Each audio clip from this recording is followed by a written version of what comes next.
Hello, আমি সুমনা। আমার আরও একটা ব্লগে তোমাদের ওয়েলকাম। তো আগের দিনকে রাত্রিবেলা রথটাকে সাজিয়ে রেখেছিলাম, এবার পালা হচ্ছে আজকে ফুল আর ঠাকুর দিয়ে সাজানো। তাই সবাই মিলে সাজিয়ে নিয়ে রেডি সেডি হয়ে বসে পড়েছিলাম আমরা পুজো করতে সবাই। আর এদিকে তো চিকু পুজো করতে স্টার্ট করেছে, আমি ওর হাতটা ধরছি, ও আমাকে হাতটা ধরতেই দেবে না। পাক্কা একটা পুরোহিত, দেখো পুজো করার স্টাইল, ঘন্টাও নাড়াচ্ছে, এদিকে ধূপকাঠি। তারপর আমাদের ক্যামেরাম্যান নিজের মুখটা দেখতে ব্যস্ত ছিল। সবার আরতি করার পর তারপর আমরা বেরিয়ে পড়লাম রাস্তায় নিয়ে। আমাদের কিন্তু টোটাল 3টে রথ ছিল। একটা ছুটকিদের ছিল, যেটা ঋষভ চালাচ্ছিল, ওটা একটু আমাদের থেকে হাই কোয়ালিটির, মানে একটু বেশি বড়। তারপরে আরেকটা রথ যেটা আমরা সাজিয়েছিলাম, চিকু নিয়ে বেরিয়েছিল। আরও একটা রথ ছিল যেটা একদম পুচকু, সেটা আমার পিসির। আর ওই রথ না প্রত্যেক বছর কোলে করে ঘুরতেই ভালোবাসে। তারপরে ঘরে এসে দেখলাম মা কত কিছু বানিয়ে ফেলেছে, আলুর চপ, পেঁয়াজি আর পাঁপড় ভাজা।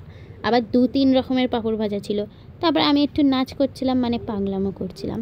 আর এদিকে সব বসেছিল খাবারের জন্য, তাই নিয়ে চলে এলাম আমি খাবারগুলো। রথের দিন বলে কথা, পাঁপড় ভাজার চপ না খেলে হয়? প্লেটটা রাখতে না রাখতেই বিছানায় সব হাপিস। বিশেষ করে তো এই খুদেটা পটপট করে অনেকগুলো পাঁপড় ভাজা খেয়ে নিয়েছে ও। আমি এসে দেখছি আর পাঁপড় ভাজাই নেই, সব মিলে খেয়ে নিয়েছিল।